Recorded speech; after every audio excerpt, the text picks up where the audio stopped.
आज हम पढ़ने वाले हैं बेसिक कैरेक्टर्स ऑफ अमीन्स के बारे में। Very important aspect regarding competitive examinations. कई बार क्वेश्चंस पूछे गए हैं बेस्ड ऑन दिस एस्पेक्ट्स। आप क्वेश्चन पेपर्स दे सकते हैं जेडबली नीट के।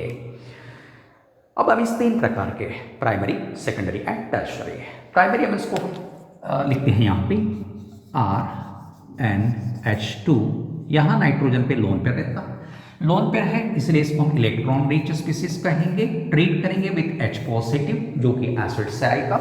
यहाँ इलेक्ट्रॉन्स नहीं होते हैं इसलिए इलेक्ट्रॉन डिफिशिएंट स्पीसीज कहना। मतलब समझिए कि ये अमीर है, ये गरीब है।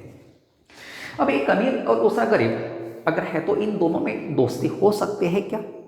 होगी, पक्का होगी। लेकिन कब होगी? जब अमीर क्या करेगा, अपने पास का कुछ अमाउंट गरीब को डोनेट करेगा और बाद में ये गरीब क्या करता है, उस अमाउंट को शेयर करता है। किसके साथ?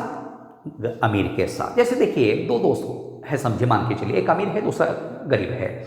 तो कभी कभी क्या होता है, वो अमीर जो रहता है उसकी इच्छा होती है चलो यार आज मूवी देखने जाएंगे। वो गरीब को ऐसे बोलता है, जो दूसरा फ्रेंड होता है जो उसके पास पैसे नहीं होते हैं उसको बोलता है कि चलो मूवी देखने के लिए जाएंगे। तो वो क्या बोलता है दूसरा जिसके पास पैसे नहीं होते हैं, यार मेरे पास तो पैसे नहीं है।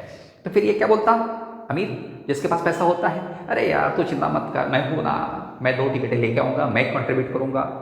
फिर क्या होता है कि दोनों दोस्त मिलकर मूवी देखने चले जाते हैं। मतलब यहाँ क्या हो गया कि जो अमीर है जिसके पास ज़्यादा पैसा है उसने कंट्रीब्यूट किया, लेकिन मूवी का आनंद दोनों ने लिया, मतलब shared by both the friends, है ना।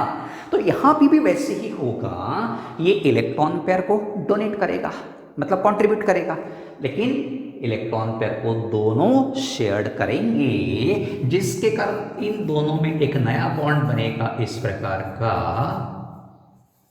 और जिसको हम कहते हैं कोऑर्डिनेट बॉन्ड। तो कोऑर्डिनेट बॉन्ड ये स्पेशल टाइप का बॉन्ड है जहां इलेक्ट्रॉन पेयर कोई एक स्पीसीज कंट्रीब्यूट करती है but shared by both the species. The bond formed by contributing electron pair by one species but shared electron pair by both the species is known as coordinate bond. Now what is formed here? Alkyl ammonium ion is formed here. ठीक है। अब इस process में अमीन ने electron pair donate किया। जो species electron pair को donate करती है उसे लीस बेस कहा जाता है, हमेशा लीस बेसेस। H पॉजिटिव को ही हम प्रोटॉन कहते हैं। इस प्रोसेस में प्रोटॉन को एक्सेप्ट किया, किसने? अमीन ने। प्रोटॉन को एक्सेप्ट करने वाले को हम लोरी ब्रॉन्स्टेड बेस कहते हैं। Therefore, amines are also Lori Bronsted bases. जो प्रोटॉन को एक्सेप्ट करेगा उसे लोरी ब्रॉन्स्टेड बेस कहा जाता है। यहाँ अमीन इस प्रोटॉन को एक्सेप्ट कर रहे हैं इसलिए लोरी ब्रॉन्स्टेड बेसेस कहलाएंगे। एक और एग्जांपल हम लेते हैं, C2H5NH2 प्लस HCl। यहां से H पॉजिटिव इस पे जाएगा जहां लोन पे रहती है, so that will get C2H5NH3 positive Cl negative, ethyl ammonium chloride जो कि सॉल्ट बन गया। HCl एसिड रहता, एसिड के साथ सॉल्ट बनाया इस अमीन ने, इसलिए इसका नेचर क्या रहेगा? बेसिक। एनिलीन लेते हैं C6H5NH2, HCl के साथ ट्रीट करेंगे C6H5NH3 positive Cl negative, anilinium chloride. once again salt is formed here with acid, therefore this aniline is basic in nature. अब हम अमीन्स का एक्वस सॉल्यूशन बनाएंगे, RNH2 plus HOH। What will happen here? फिर से यहाँ loan पे रहता, ठीक है। सभी अमीन्स में नाइट्रोजन पे लोन पे रहना ही है, therefore all amines are basic in nature, remember well। तो यहाँ पे ये लोन पे क्या करेगा, इस H पॉजिटिव को अपने तरफ खींच लेगा, so that RNH3 positive plus OH negative ऐसे आयंस एक्वस सॉल्यूशन में एग्जिस्ट होंगे।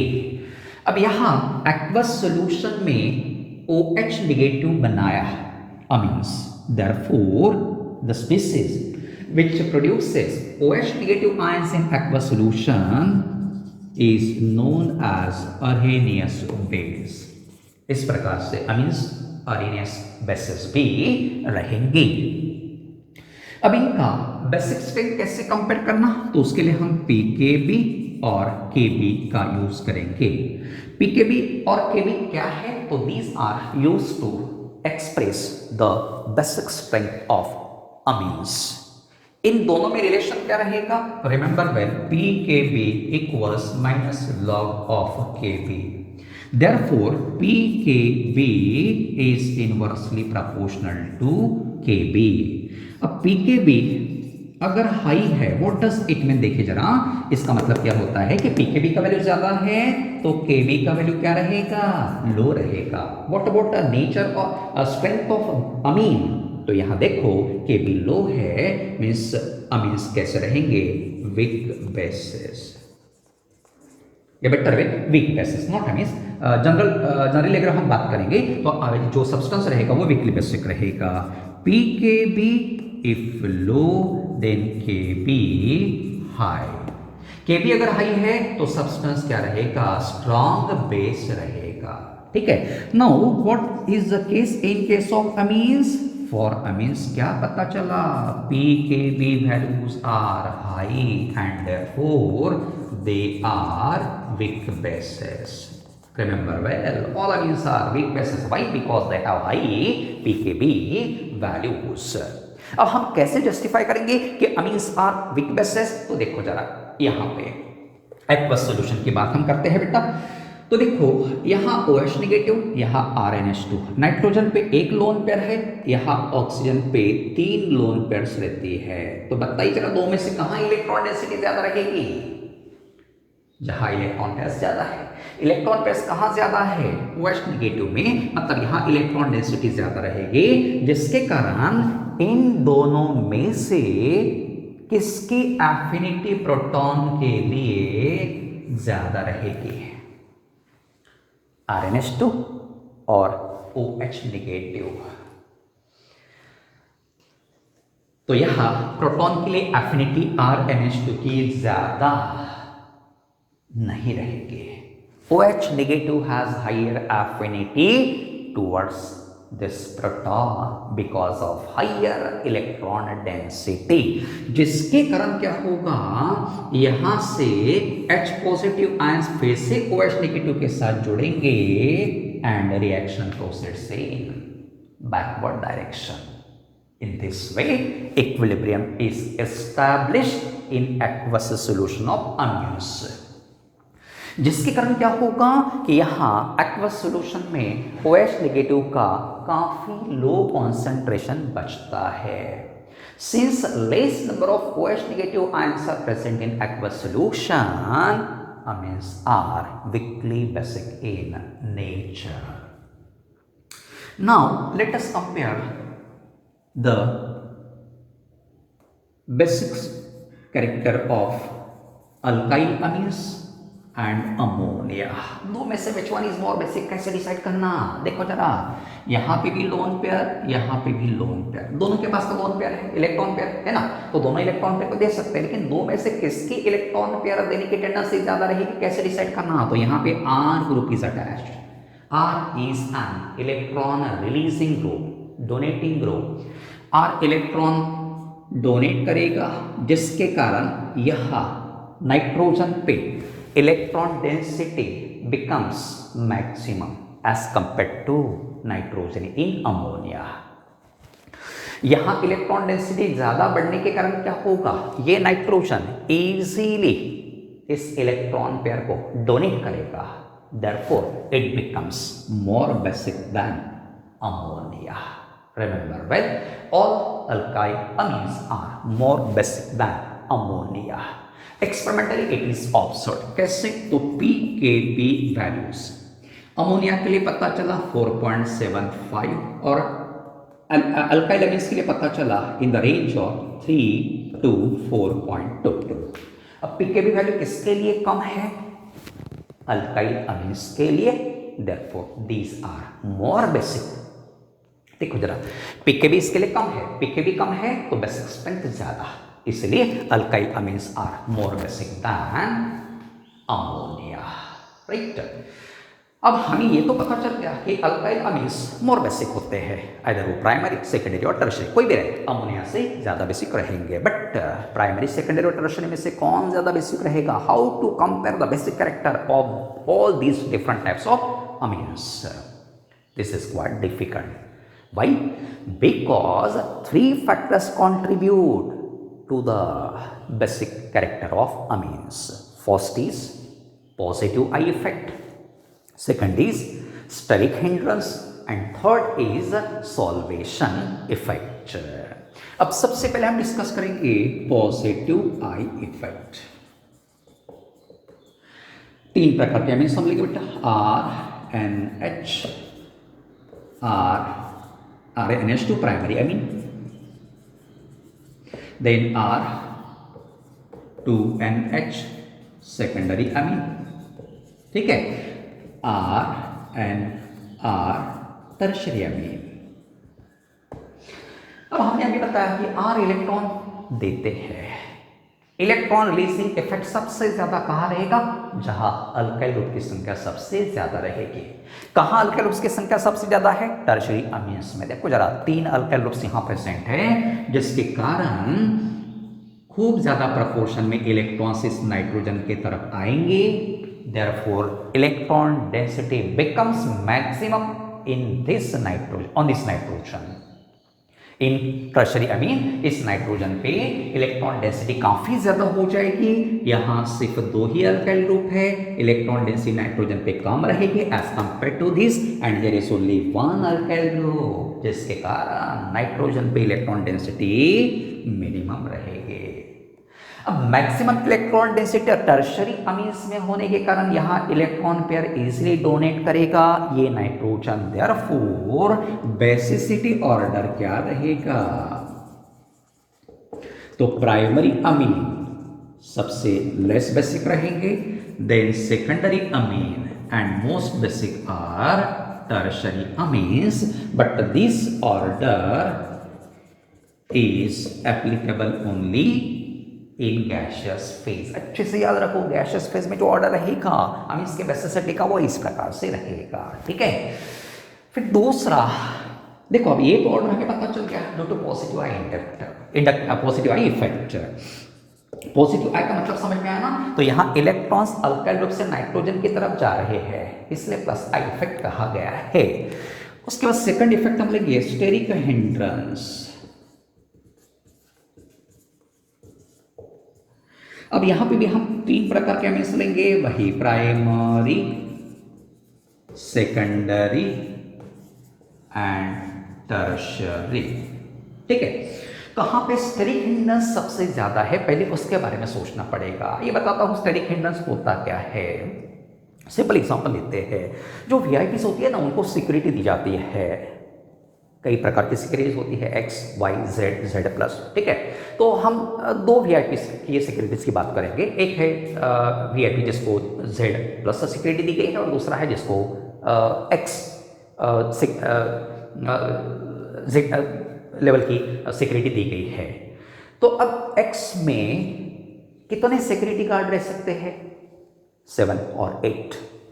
जेड प्लस में कितने सिक्योरिटी गार्ड होते हैं? नियर अबाउट 26, जो 3 लेयर्स में डिवाइडेड रहते हैं, ठीक है ना।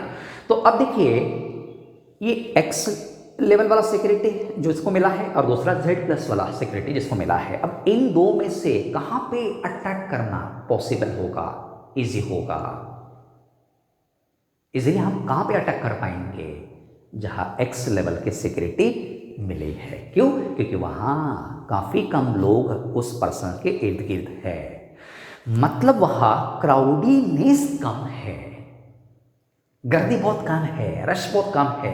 लेकिन यहाँ पे जो एक्स जेड पॉजिटिव जिसको मिला है, वहाँ 26 सिक्योरिटी गार्ड होते हैं, जिसके कारण क्राउडीनेस काफ़ी ज़्यादा रहेगा, जिसके कारण उस पर्सन तक वीआईपी तक पहुँचने में काफ़ी दिक्कतें हो सकती है। मतलब क्या होगा, कंक्लूजन क्या निकल रहा है कि जहाँ क्राउडीनेस कम रहेगा वहाँ इजीली अटैक किया जा सकता है, बराबर। अब यहाँ पे हम उसको कैसे कोरिलेट करेंगे, देखो जरा। प्राइमरी अमीन में only one alkyl group is here, 2 hydrogen atoms, काफी ये छोटे होते हैं, ये बड़ा रहता है। देन सेकेंडरी अमीन में 2 अल्काइल ग्रुप है जो कि बड़े होते हैं, एक ही हाइड्रोजन जो कि छोटा होता है। देन टर्शियरी अमीन्स में 3 बड़े बड़े अल्काइल ग्रुप आपको दिख रहे हैं, जिसके कारण क्राउडीनेस कहाँ ज्यादा होता है, टर्शियरी अमीन्स में। यहाँ क्राउडीनेस काफी ज्यादा है और यहाँ क्राउडीनेस काफी कम है, ठीक है, जिसके कारण कहाँ पे इलेक्ट्रॉन पेयर इजीली दिया जा सकता है, तो जहां क्राउडीनेस काफी कम है। यहां क्राउडीनेस कम है मतलब स्टेरिक हिंड्रेंस कम है, इसलिए ये इलेक्ट्रॉन पेयर इजीली देगा and therefore it becomes more basic than secondary रहेगा and less basic tertiary amine रहेगा due to higher steric hindrance, ठीक है। लेकिन यहां पे जैसे R चेंज होता है वैसे बेसिक कैरेक्टर भी बदलता है। जैसे R की जगह हम CH3 लेंगे तो what will happen here, CH3 twice and H greater than CH3 and H2 greater than CH3 thrice N, means primary amine secondary amine more basic than primary which in turn is more basic than tertiary। अगर हम R की जगह C2H5 लेंगे तो अब देखो जरा order बदल जाएगा, C2H5 twice is more basic than C2H5 thrice N which in turn is more basic than C2H5 and H2। मतलब क्या हो गया कि secondary more basic then tertiary more basic then primary. Therefore conclusion, as the size of alkyl group changes, order of basic nature of amines also changes। Third factor which contributes to the basic nature of amines is solvation effect, इसको hydration effect भी कहा जाता है। अब यहाँ exactly क्या होगा, ये अमीन्स पानी के साथ हाइड्रोजन बॉन्ड्स बनाते हैं। पहला अमीन हम लेंगे RNH2 प्लस H पॉजिटिव जो वाटर से आएगा बनाएगा RNHH पॉजिटिव, इसको प्रोटोनेटेड अमीन कहना। Secondary amine R2NH with H positive forms R2NHH positive। Tertiary amine इस प्रकार से प्रोटोनेटेड अमीन बनाएगा in aqueous solution NH positive। Now see, this protonated amine contains 3 hydrogen atoms attached to nitrogen, जुड़ा है। अब nitrogen electronegative atom है, electronegative atoms को जुड़े हुए हाइड्रोजन को एसिडिक हाइड्रोजन कहा जाता है। मतलब यहाँ कितना एसिडिक हाइड्रोजन है 3, यहाँ कितने हैं 2, यहाँ कितने हैं 1, जिसके कारण क्या होगा ये सभी एसिडिक हाइड्रोजन वाटर के साथ हाइड्रोजन बॉन्ड्स बनाते हैं, इंटरमोलिकुलर हाइड्रोजन बॉन्ड्स। यहाँ 3 हाइड्रोजन एटम्स हाइड्रोजन बॉन्ड बनाएंगे वाटर के साथ, यहाँ 2 हाइड्रोजन एटम्स हाइड्रोजन बॉन्ड्स बनाएंगे और यहाँ सिर्फ एक ही हाइड्रोजन वाटर के साथ हाइड्रोजन बॉन्ड बनाएगा।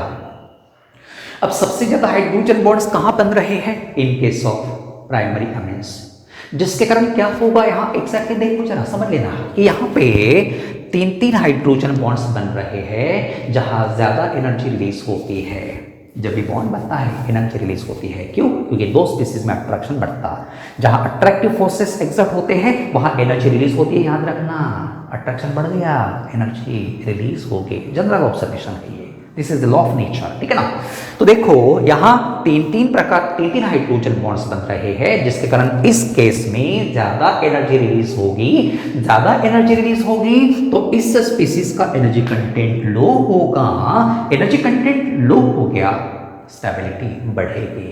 Remember general rule, energy is inversely proportional to stability. Energy कम होगी मतलब स्टेबिलिटी ज्यादा रहेगी, इसलिए हम यहां लिखेंगे मोर स्टेबल। ठीक है, यहां हाइड्रोजन बॉन्डिंग का एक्सटेंट कम हो गया तो यहां कम एनर्जी रिलीज होगी, मींस इसका एनर्जी कंटेंट हायर रहेगा than this species, therefore less stable. यहां हाइड्रोजन बॉन्डिंग और कम हो गया, सबसे कम हाइड्रोजन बॉन्डिंग टर्शियरी अमीन्स में दिखाई देता है, इसलिए यहां पे क्या होगा, ये लिस्ट स्टेबल रहेगा। और जहां प्रोटोनेटेड अमीन्स की स्टेबिलिटी ज्यादा रहेगी वहां बेसिसिटी ज्यादा रहेगी। कैसे, देखो जरा, this is more stable then this RNH2, therefore this equilibrium shifts towards the product side. क्यों, ऐसा क्यों होगा, तो बेसिक लॉ ऑफ नेचर है, जहां स्टेबिलिटी बढ़ती उसी डायरेक्शन में प्रोसेस स्पॉन्टेनियसली फॉरवर्ड होती। सिंपल एग्जांपल लेते हैं या डे टू डे लाइफ का, जब भी हम कोई बॉल को ड्रॉप करेंगे तो वो कंटिन्यूसली ऐसे ऐसे होते रहेगा क्या, नहीं, after some time it will become steady. क्यों, क्योंकि उसकी स्टेबिलिटी उस समय बढ़ जाती है। बराबर है, केमिकल रिएक्शंस का भी ऐसे है, chemical reaction proceeds in that reaction direction spontaneously in which stability increases. तो अब यहां स्टेबिलिटी का किसकी ज्यादा है, इस प्रोटोनेटेड अमीन की, इसलिए इक्विलिब्रियम कौन से डायरेक्शन में शिफ्ट होगा, फॉरवर्ड डायरेक्शन में, जिसके कारण OH नेगेटिव का कंसंट्रेशन धीरे धीरे बढ़ेगा, बेसिसिटी इंक्रीजेस। ठीक है, देन यहाँ हाइड्रेशन इफेक्ट काफी कम है, इसलिए बेसिसिटी थोड़ा कम रहेगा। हाइड्रेशन इफेक्ट सबसे कम है, सॉल्वेशन इफेक्ट सबसे कम है, इसलिए बेसिसिटी सबसे कम रहेगी। तो देखो जरा, सॉल्वेशन इफेक्ट सबसे ज्यादा कहाँ है, हम यहाँ बेसिसिटी का ऑर्डर लिखेंगे। On the basis of solvation effect, primary amine solvation effect सबसे ज्यादा, therefore most basic, then secondary amine solvation effect थोड़ा से कम हो गया, moderately basic, and tertiary amine solvation effect सबसे कम रहता, least basic। अब हमारे पास 3 प्रकार के ऑर्डर्स यहां मिल रहे हैं। पहला ऑर्डर कौन सा लिया था, अगर हम पॉजिटिव आई इफेक्ट कंसीडर करते हैं तो ऑर्डर कौन सा मिला था, tertiary amine greater than secondary greater than primary. अगर स्टेरिक हिंड्रेंस या स्टेरिक इफेक्ट कंसीडर करते हैं तो primary should be more basic than secondary, which in turn more basic than tertiary. Solvation effect consider करते हैं तो ऑर्डर मिलेगा primary greater than secondary greater than tertiary. Now what should be the actual order of basic nature of amines. What is experimentally observed here is that, experimental observation क्या रहेगा, secondary amine is more basic than tertiary amine, which in turn is more basic than primary amine. This order is the combination of all these 3 factors. Remember, अच्छे से याद रखना है, actual order इसमें कैसे रहेगा, and this is the combination of all these factors. Now, let us compare the basic nature of aromatic amines, rhylamine and alkyl amine और ammonia. यहाँ लोन पेयर और यहाँ पे भी लोन पेयर रहता है।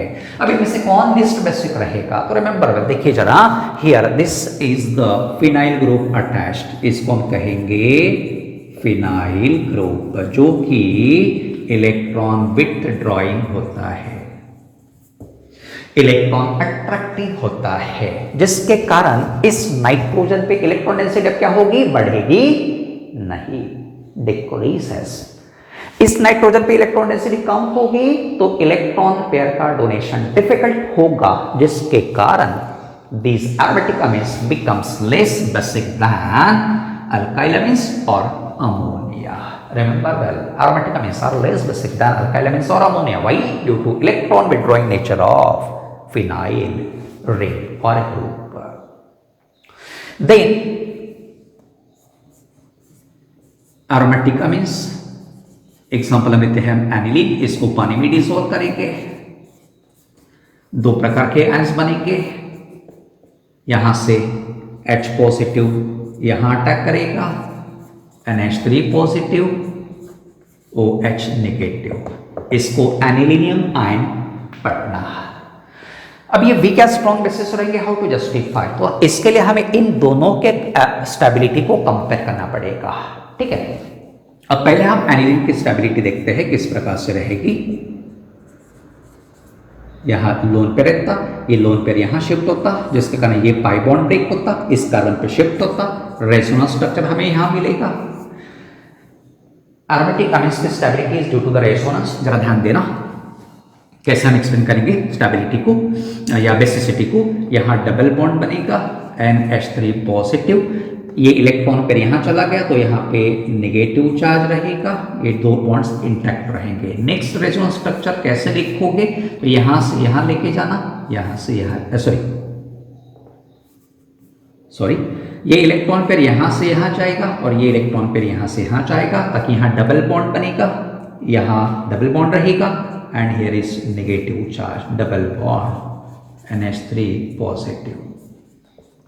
नेक्स्ट स्ट्रक्चर हम लिखेंगे, ये इलेक्ट्रॉन पेयर यहां से यहां, रेजोनेंस स्ट्रक्चर लिखते समय थोड़ा ध्यान रखना कि इलेक्ट्रॉन पेयर जस्ट बाजू में ही शिफ्ट होता है, ये इलेक्ट्रॉन पेयर जस्ट बाजू वाले कार्बन पे शिफ्ट होगा, ताकि यहां आएगा नेगेटिव चार्ज, यहां डबल बॉन्ड यहां पे रहेगा NH3 positive, and last structure इस प्रकार से रहेगा,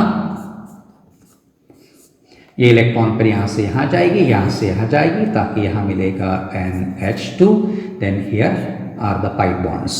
ये स्ट्रक्चर लास्ट स्ट्रक्चर मिल गया। इस प्रकार से कितने रेजोनेंस स्ट्रक्चर मिले, 1 2 3 4 5 resonance structures are possible for aniline. Now let us write the resonance structures for anilinium ion.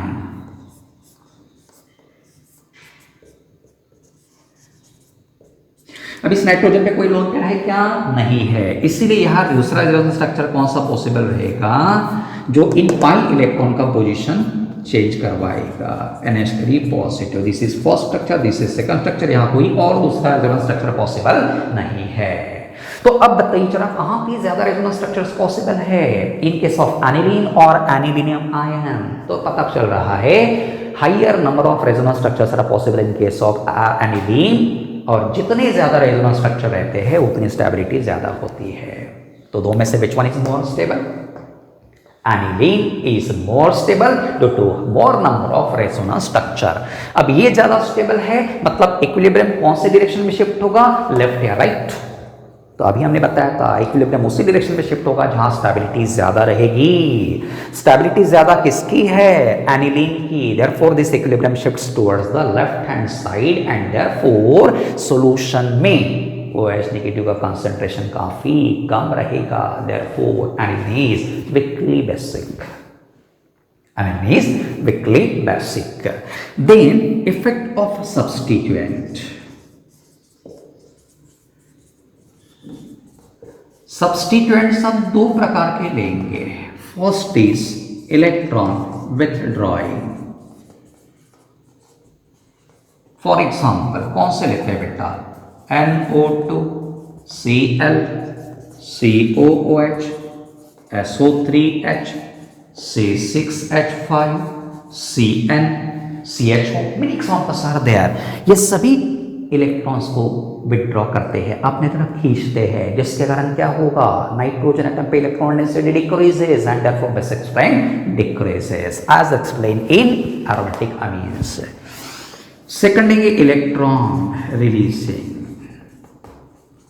Groups, क्या दिखाएंगे, फॉर एग्जांपल हम लेते हैं R alkyl group, OR alkoxy group, then NH2, then NHR, then NR2, ये सब electrons देते हैं, donate करते हैं, जिसके कारण नाइट्रोजन पे इलेक्ट्रॉन डेंसिटी बढ़ेगी, therefore basic nature increases. Remember well, electron withdrawing group decreases basicity of ions, electron releasing group increases basicity of amines.